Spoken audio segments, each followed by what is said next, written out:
दुश्मन हैदर कर्रार खुदा का दुश्मन। हाय दोस्तों, welcome to my new video. मेरे प्यारे दोस्तों, एक मौलाना है जिसका नाम है नरजिस। उसने ये कहा है कि ईद मिलादुन नबी नहीं मनाना चाहिए। मैंने भी पहली बार सुना है और शायद आप लोगों ने भी पहली बार सुना होगा। तो इसके रिप्लाई में मौलाना आसिफ रजा अल्लवी साहब ने क्या कहा है, चलो देखते हैं और आप सभी को भी दिखाते हैं। हमने 10 साल मौलवियत में खंगाल डाले, छान डाले। हमें हदीस की किसी किताब के अंदर ना ईद मिलादुन नबी के नाम पर कोई ईद नहीं मिलती है। ये तीसरी ईद तुम लाए हो तो कहां से लाए हो, मुझे बताओ जरा, हम भी तो देखें कहां से लाए हो। हमें तो तीसरी ईद का कहीं जिक्र ही नहीं मिला। अब सुन लो, ना अबू बकर ने मनाई, ना उमर ने, ना उस्मान ने, ना अली ने, ना अब्दुल कादिर जीलानी ने, ना अबू हनीफा रहमतुल्लाह अलैह ने, ना हदीस की किसी किताब में। लेकिन जिस दिन तुम जश्न मनाते हो, खुशी मनाते हो, उस दिन की तारीख हमसे लो। 12 तारीख नबी अकरम अल्लाह को प्यारे हो गए। हमें सबूत तो नहीं मिला जश्न का, लेकिन गम का सबूत तो हमें मिल रहा है। 12 तारीख है, अल्लाह के नबी अल्लाह को प्यारे हो चुके हैं, अल्लाह को प्यारे हो गए हैं। हजरत फातिमा के आंखों में आंसू हैं और रो रही हैं और रोते रोते कह रही हैं, हाय मेरे अब्बू, आपको आपके अल्लाह ने बुलाया और आप चले गए। हाय मेरे अब्बू, आपको आपके रब ने दावत दी और आप चले गए। है मेरे अब्बू, आपका ठिकाना तो जन्नतुल फिरदौस है। अल्लाह के नबी रखे हैं जमीन पर हैं, लेटे हुए हैं, रूह निकल चुकी है। फातिमा कह रही हैं, आपको आपके रब ने बुलाया और आप चले गए। ये भी नहीं सोचा सहाबा पर क्या गुजरेगी, आप तो जन्नतुल फिरदौस में चले गए। आए अब्बू, अब जिब्रील किसके ऊपर कुरान लेकर आएंगे, अब कुरान की सूरतें और आयतें किसके ऊपर उतरेंगी।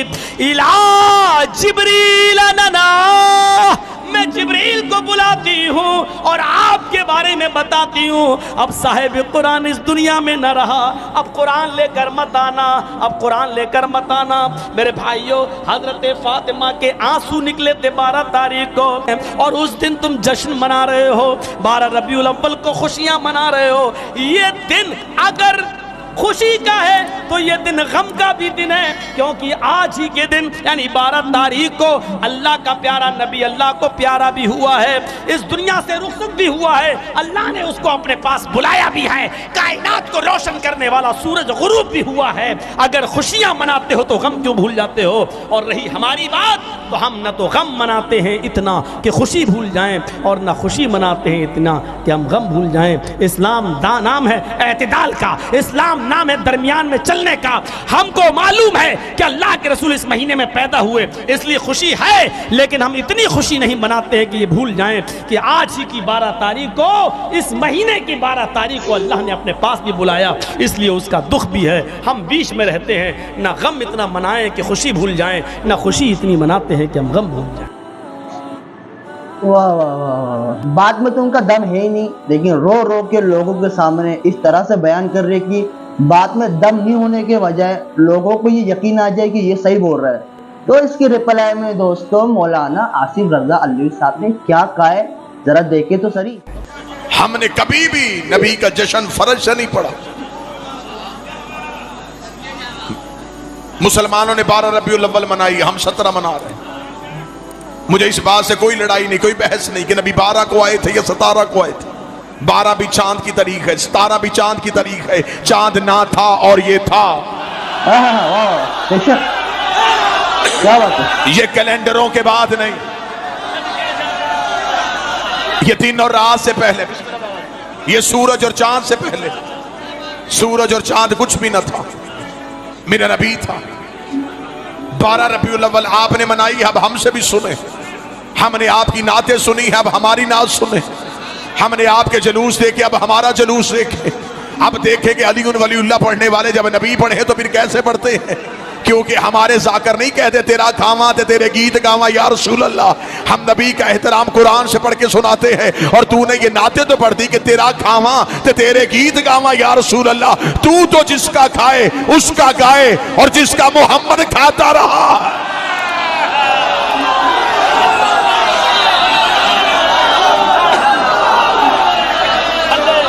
जिसके घर से सोना आया थे सज गए ने, ये कह के गलियां सजा ली, ये नहीं बताया कि सोना आया कहां था। वो घर नहीं बताया जहां आया था। तुमने अली के बाप का नाम छुपाने की खातिर एक दाई का नाम लिख दिया।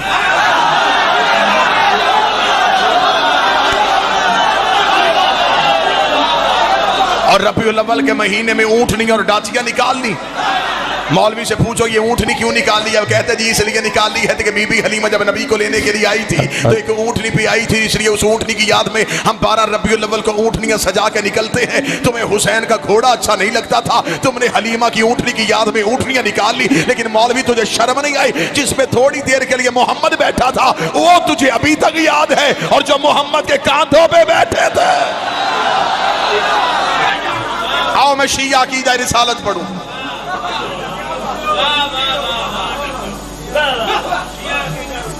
आज मुसलमान सड़कें बंद कर रहे हो। उसने गुस्ताखी की, उसने गुस्ताखी की। पहले घर के गुस्ताख पकड़ो। जो नबी को 40 साल के बाद नबी समझे वो नबी की तौहीन करता है। जो नबी को जबरील का शगीर समझे वो तौहीन रिसालत करता है। जो नबी को दाई का दूध पिलाए वो तौहीन रिसालत करता है।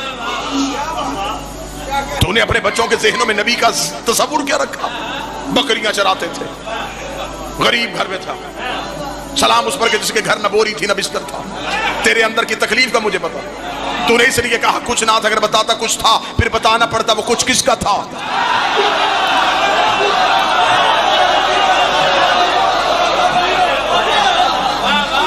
तुझे बताना पड़ता वो सैयदों की मां, वो अरब की अरबपति खतून, वो बीबी खदीजतुल कुबरा जब नबी के घर आई है तो फिर खाली हाथ नहीं आई। ये नबी की वाहद बीवी है जो वजीफा लेती नहीं थी, इस्लाम को देती थी, जो माल गनीमत पे पलती नहीं थी, जो मुजाहिदों को तनख्वाहें देती थी। ये वही बीबी है जब नबी के घर में आई है। और हिस्ट्री इस बात की गवाह है, अरब के गुस्ताख नंगी तलवारें लेके नबी के दरवाजे पे आए थे। यतीम अब्दुल्ला हम तुझे कत्ल करने के लिए आए हैं, तू हमारे खुदाओं को बुरा कहता है। अभी नबी का चेहरा देके सैयदों की मां ने कहा था तू परेशान क्यों होता है मेरा सरदार? तेरी जूतियों की कसम, ये जितने तेरे दरवाजे में भौंकने आए हैं ये सारे मेरे कर्जदार है, ये सारे मेरे नमकखार है। बीबी ने पर्दे के पीछे खड़ी होकर कहा था और फला इब्ने फला बता क्या तेरे बाप ने मेरा कर्जा नहीं देना? सब ने कहा बीबी माफी कैसे मिलेगी? फरमाया तलवारें वापस रखो, मेरे मोहम्मद के कलमे पढ़ते जाओ, कर्जे माफ करवा। सुभान अल्लाह, सुभान अल्लाह।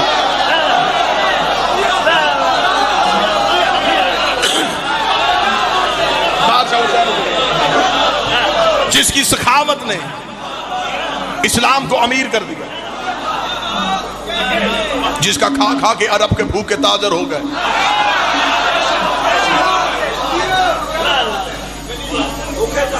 हम नहीं कहेंगे कि नबी यहां के नबी बने। हम मेराज भी सफर समझते हैं, अर्श नबी का घर समझते हैं। मौलवी कहता हमारी तरह जिस्म था, हमारी तरह खाता पीता था तो बशर था। ये तो उसकी मेहरबानी है, वो हम जैसा बन के आ गया। जमींदार तबका मेरे सामने बैठा, मेरी धरती है, मेरी नगरी है। जमींदार जानवर को पानी पिलाने के लिए, मवेशी को पानी पिलाने के लफ्ज बोला छी। ये किसी लुगत में नहीं, इसका कोई तर्जमा नहीं। उसने बोला क्यों? ताकि जानवर समझे। अब कल वो जानवर ये समझेगा ये मुझ जैसा है।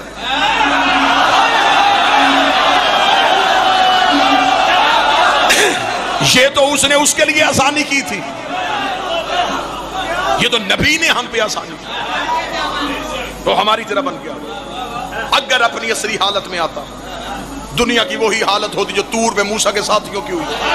माशाल्लाह दोस्तों, क्या ही खूबसूरत जवाब दिया मौलाना आसिफ रजा अली साहब ने। हर बात का दोस्तों रिप्लाई इस तरह से देते कि दलील के साथ, इतनी खूबसूरती के साथ दोस्तों दलील देते कि सुन के मज़ा आ जाता है। आप लोगों इस वीडियो के बारे में क्या समझते हो कि ईद मिलादुन नबी मनाना चाहिए या नहीं मनाना चाहिए? आप लोगों दोस्तों कमेंट करके बता सकते हो। मेरे प्यारे दोस्तों, मैंने एक न्यू चैनल खोला है आप लोगों की दुआ से ईरानी कुकिंग के नाम से। उस चैनल पर दोस्तों आप सभी को वो वीडियोस देखने को मिलेंगे कि हम ईरानी लोग खाने में क्या खाते हैं, कैसा खाना बनाते हैं, क्या क्या खाने के अंदर डालते हैं, क्या क्या रेसिपीज रहता है। उस चैनल पर दोस्तों आप सभी को देखने को मिल जाएगा। तो उस चैनल का लिंक दोस्तों डिस्क्रिप्शन के अंदर मौजूद है। आप चाहो तो दोस्तों जाके देख सकते हो और अपना प्यार दिखा सकते हो। मैं उम्मीद करता हूँ कि आप सभी प्यारे बहनों और भाइयों को आज का वीडियो पसंद आया होगा। आप सभी को वीडियो पसंद आया होगा तो एक लाइक कर देना, एक शेयर कर देना, और जो भी मेरे चैनल पर नया है प्लीज भाई लोग सब्सक्राइब करके जाना। मिलते हैं जल्दी नेक्स्ट वीडियो में, तब तक के लिए अपना और अपना परिवार का ध्यान रखना। जय हिंद, जय भारत।